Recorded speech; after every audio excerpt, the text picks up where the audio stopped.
जय हिंद फ्रेंड। आज इस क्लास में कक्षा 12 और साथ में क्या क्या पढ़ना है आज इस क्लास में बताने वाले हैं। देखिए जितना पीछे टॉपिक लिखा हुआ है ना, ये आपके बोर्ड एग्जाम में एक दो बार नहीं कई बार प्रश्न रिपीट किया है। हमारा चेहरा नया होगा, आप लोग पहली बार देखे होंगे, प्लीज़ ट्रस्ट कर लीजिएगा। नहीं ट्रस्ट हो रहा है ना तो आपको बता रहे हैं ट्रस्ट कैसे होगा। देखिए एक नंबर दे रहा है, ये मेरा प्रश्न नंबर है 9839744714। ठीक है, पेपर देकर आइएगा और ये टॉपिक मिला लीजिएगा और लास्ट में आपको डिटो प्रश्न जो आता है, डिटो प्रश्न आपको बताने वाले हैं और पेपर भी सॉल्व कराने वाले हैं। टेंशन नहीं लेना है, जो 2 साल का 3 साल का पेपर है उसको सॉल्व कराएंगे। टेंशन नहीं लेना है, शुरू से लेकर अंत तक देखना है और जो टॉपिक बता देंगे उसको रेडी कर लेना है क्योंकि एग्जाम एकदम पास में है। ठीक है, चलिए आप लोग यहाँ पर मैसेज कीजिएगा और पेपर जो भी आप देकर आएंगे पेपर मेरे पास भेज दीजिएगा। ठीक है, देखिए यहाँ पर जो भी टॉपिक है, पहला है जो जैसे मान लीजिए अर्थशास्त्र में ना, जैसे 2 खंड में इसको विभाजित किया गया है, खंड क और ख।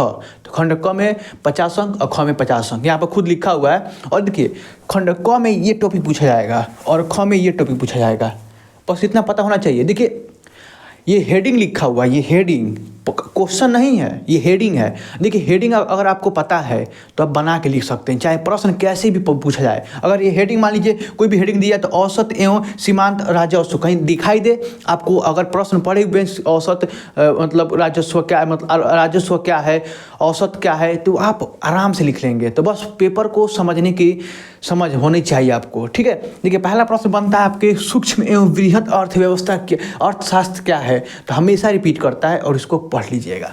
ठीक है, अगला है सकारात्मक अर्थशास्त्र और नियामक अर्थशास्त्र, हमेशा रिपीट करता है, इसको पढ़ लीजिएगा। और एक प्रश्न बता रहे हैं जो 5 अंक का 6 अंक का प्रश्न हमेशा रिपीट करता है, अर्थव्यवस्था क्या है, इसको उदाहरण सहित व्यक्त कीजिए। अगर अर्थव्यवस्था क्या है तो 2 अंक का प्रश्न बनेगा और कहेगा कि उदाहरण सहित व्यक्त कीजिए तो 6 अंक का प्रश्न बनेगा। इसको प्लीज़ कहीं से यूट्यूब से कहीं से भी पढ़ लीजिएगा, गूगल कहीं भी ढूंढ के पढ़ लीजिएगा क्योंकि ये प्रश्न रिपीट करता है बार बार। अगला है कि उपभोक्ता और सीमांत उपभोक्ता, ये उपभोक्ता अलग है और सीमांत उपभोक्ता अलग है, याद रखिएगा, हमेशा रिपीट करता है, इस बार भी रिपीट करेगा। उपभोक्ता का बजट मांग और बाजार मांग हमेशा रिपीट करता है मेरे भाई, पढ़ के जाइएगा, हमें लड़ जाएगा, सच बता रहे हैं लड़ेगा।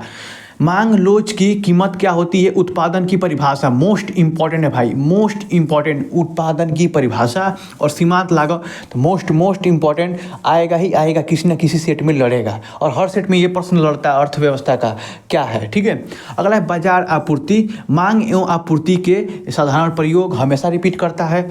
आपूर्ति लोच की कीमत, देखिए अंशकालिक एवं दीर्घकालिक कुल उत्पादन मोस्ट इंपॉर्टेंट है। औसत उत्पाद VVI, देखिए यहाँ से बहुविकल्पी प्रश्न भी पूछा जाता है।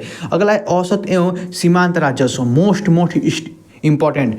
मांग लोच की कीमत प्रभावित करने वाले कारक VVI, इसको 6 अंक का प्रश्न ये बनता है, कैसे भी घुमा के ये पूछ देगा। ठीक है, अधिक उत्पादन अवधारणा है, मोस्ट इंपॉर्टेंट है। जो टॉपिक यहाँ पर मोस्ट इंपॉर्टेंट बोल रहा है उसको इग्नोर मत कीजिएगा, पढ़ के जाइएगा क्योंकि ये हेडिंग है, प्रश्न नहीं है। अगर टॉपिक पढ़ते हैं तो आप कहीं से भी रिलेट करके लिख लेंगे। ठीक है, अगला है ख में 50 अंक का प्रश्न बनेगा, ये मोस्ट इंपॉर्टेंट है, ये आराम से याद हो जाता है। पूंजीगत माल बहुविकल्पी प्रश्न भी बनता है और ये लिखने वाला 2 अंक का प्रश्न बनते हैं। पूंजीगत माल होता क्या है, अंतिम माल होता क्या है, मध्यवर्ती माल होता क्या है, हमेशा रिपीट करता है और इस बार भी रिपीट करेगा ही करेगा। अगला है मांग एवं आपूर्ति के साधारण प्रयोग, मोस्ट इंपॉर्टेंट, ये 2 टॉपिक VVI ये हमेशा रिपीट करता है, इस बार भी रिपीट करेगा। मूल्य नियंत्रण क्या है, न्यूनतम मूल्य आधार क्या है, ये जितना टॉपिक इग्नोर करने वाला एक भी टॉपिक नहीं, क्योंकि आपका 22 टॉपिक है, 22 टॉपिक पढ़ लेंगे 50 अंक पक्का हो जाएगा। ठीक है, तो इग्नोर नहीं करना है, 22 टॉपिक ही पढ़ना है ना। तो आय की गणना करने की विधि, आय की गणना कैसे की जाती है, ये बहुविकल्पी प्रश्न में प्रश्न बनता है और मतलब सब्जेक्टिव में बनता है, लिखने वाला भी इंपॉर्टेंट है। सकल घरेलू उत्पाद, इसको देखिए हम इसको 50 रेटिंग भी देंगे, हज़ारों रेटिंग देंगे तो कम है क्योंकि ये प्रश्न हमेशा रिपीट करता है। इसको सकल घरेलू उत्पाद को GDP बोला जाता है और ये VVI है, बहुविकल्पी प्रश्न लिख कर ले लीजिए, आज मेरे जबान से निकल रहा है, लिख कर ले लीजिए, बनेगा बहुविकल्पी प्रश्न और एक लिखने वाला प्रश्न बनेगा सकल घरेलू उत्पाद से, मोस्ट इंपॉर्टेंट। अगला है शुद्ध राष्ट्रीय आय VVI, आएगा ही आएगा और सकल घरेलू उत्पाद आएगा ही आएगा, एकदम लिख लीजिए, 100% आएगा। अगला है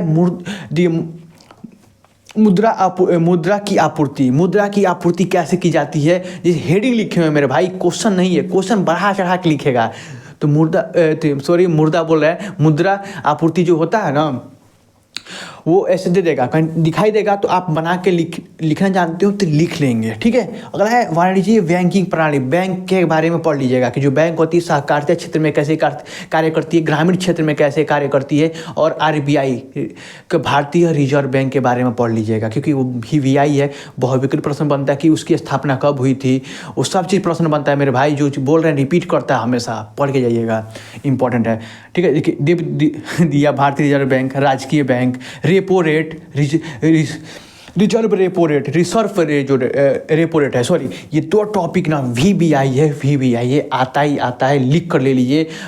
जो हमारे जवानों से बोल रहे हैं ना, हम पे ट्रस्ट अभी नहीं हो रहा, अगर नंबर दिए हैं पेपर देकर आइएगा और मिला लीजिएगा, ठीक है।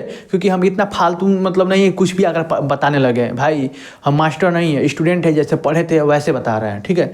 चलिए अगला है सरकारी बजट क्या होता है, राजस्व प्राप्ति, VVI, सरकारी बजट राजस्व। इसमें से कोई भी इग्नोर करने वाला टॉपिक नहीं है, क्योंकि ये हमेशा रिपीट करता है।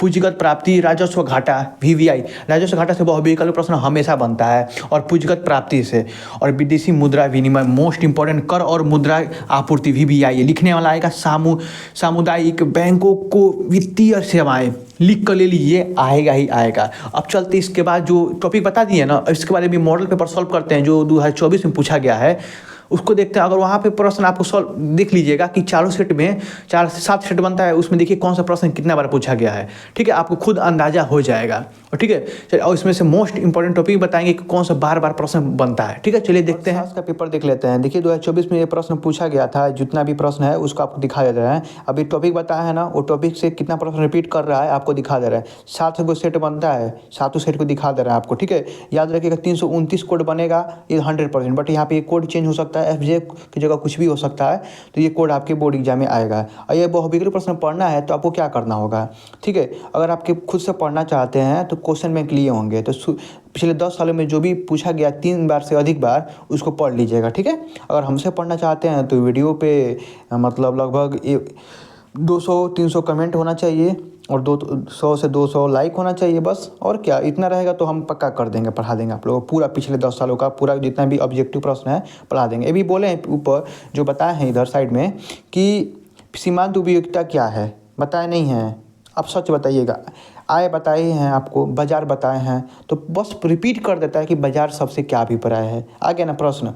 अभी बोले हैं औसत उत्पाद, ठीक है। अब बोले हैं नहीं औसत उत्पाद होता क्या है, 3 अंक का प्रश्न बनेगा। व्यापक अर्थव्यवस्था भी बताएं, खुद बताए हैं।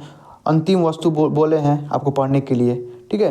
तो ये सब प्रश्न रिपीट करता है मेरे भाई, खुद देख रहे हैं ना आप। बजट ऐसे प्रश्न आपको दिखा दे रहा है कि जो बार बार रिपीट करता है, 7 सेट में रिपीट किया हुआ है। मुद्रा बोले हैं पढ़ने के लिए, राष्ट्रीय आय बोले हैं पढ़ने के लिए, विदेशी विनिमय दर बोले हैं पढ़ने के लिए।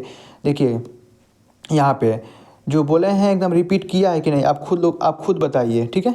आप खुद बताइए। बैंक के बारे में बोले हैं पढ़ने के लिए, आ गया। अभी पूरा दिखा रहे हैं क्वेश्चन, आप कहेंगे कि ट्रस्ट नहीं होगा ना, अभी दिखा दे रहे हैं, ठीक है। अब आपको ये भी दिखा दे रहे हैं, ठीक है। ये आपको पहले क्वेश्चन दिखा देते हैं, अब अगला देखते हैं। अगला जो पेपर है उसको दिखा देते हैं पहले। देखिए अगला पेपर है, अभी अगला पेपर में देखिए कौन सा प्रश्न रिपीट कर रहा है बार बार, ठीक है, वो भी आपको दिखा दे रहा है, आपको ट्रस्ट हो जाएगा, ठीक है। इंग्लिश में दिया हुआ है क्या यार, हाँ यहाँ से देखिए। अभी बोले नहीं हैं, आ गया ना बाजार, आ गया राष्ट्रीय आ गया, राजस्व घाटा आ गया। अब देखिए बेरोजगार के बारे में पढ़ लीजिएगा, वहाँ पर बताए नहीं थे, बेरोजगार के बारे में पढ़ लीजिएगा, ठीक है। सरकारी बजट आ गया, 3 अंक का प्रश्न, देखिए बस देखते रहिए। उपयोगिता आ गया, खुद बोले हैं कि नहीं, ठीक है। अब यहाँ पे देखिए स्थिर विनिमय दर आ गया ना, देखिए जो बोले हैं अब आ रहा है कि नहीं, बार बार प्रश्न वही रिपीट कर रहा है कि नहीं, ठीक है। लागत बोले थे, लागत से क्या समझते, आ गया। कुल लागत, औसत लागत, सीमांत लागत बोले हैं, टॉपिक ऊपर बताए हैं, आप देखे होंगे, ठीक है। जो टॉपिक बोल रहे हैं बार बार रिपीट करता है मेरे भाई। राष्ट्रीय आय बोले हैं ना, रिपीट किया नहीं। अर्थव्यवस्था के बारे में बोले हैं, रिपीट किया कि नहीं। 10 अंक का प्रश्न यहाँ आप खुद देख रहे हैं, 10 अंक का प्रश्न है, 1-2 अंक का प्रश्न नहीं है। अगला सेट दिखा दे रहे हैं आपको, ये अगला सेट है, देखिए 329 FG कोड है, ठीक है। आपको दिखा दे रहे हैं, सीधे प्रश्न दिखाते हैं। देखिए कुल उपयोगिता, उत्पादन बोले हैं, ठीक है। सकल घरेलू उत्पाद बोले हैं कि नहीं, ठीक है, रिपीट कर रहा है कि नहीं। राजकोषीय घाटा बोले हैं, 100% बोले हैं। मांग बोले होंगे, उत्पादन बोले होंगे, राष्ट्रीय आय बोले होंगे, प्राथमिक घाटा बोले ही होंगे आपको पढ़ने के लिए, मुद्रा के बारे में बोले ही होंगे पढ़ने के लिए। देखिए मांग की लोच के बारे में बताए हैं आपको, 100% बताए हैं। राष्ट्रीय आय बैंक के बारे में बताए हैं, भारतीय रिजर्व बैंक के बारे में आप पढ़ लीजिएगा। ठीक है, जितना टॉपिक बताया रिपीट कर रहा है कि नहीं खुद बताइए आप लोग। वो टॉपिक था और ये क्या है, क्वेश्चन है। अगला सेट दिखा दे रहे हैं आपको, देखिए ये अगला सेट है अर्थशास्त्र का 329 FE कोड है। ठीक है, अब चलते हैं आपको प्रश्न दिखाते हैं सीधे। बहुविकल्प प्रश्न पढ़ना है तो क्या करना होगा पता ही है आपको। अर्थशास्त्र के बारे में बता दिए, ठीक है, यहाँ पे वक्र के बारे में पढ़ लीजिएगा। अब यहाँ पे देखिए बाजार के बारे में बोले हैं ना, विदेशी मुद्रा के बारे में बोले हैं, जो टॉपिक बार बार रिपीट करता है मेरे भाई वही बता रहे हैं। ठीक है, और यहाँ पे सब चीज़ वही है, देखिए कोई नया चेंज नहीं है, बस भाषा इधर उधर बना के दे दिया है। ठीक है, सब वही प्रश्न है, खुद देख रहे होंगे आप। ठीक है, तो जो भी प्रश्न आपको चाहिए, ये पेपर चाहिए, तो आप बस क्या करिए कमेंट कर दीजिएगा। बैंक के बारे में बताइए आपको, सरकारी मांग, ये मांग लोच के बारे में सब रिपीट कर रहा प्रश्न, तो आपको बस कमेंट करना होगा। ठीक है।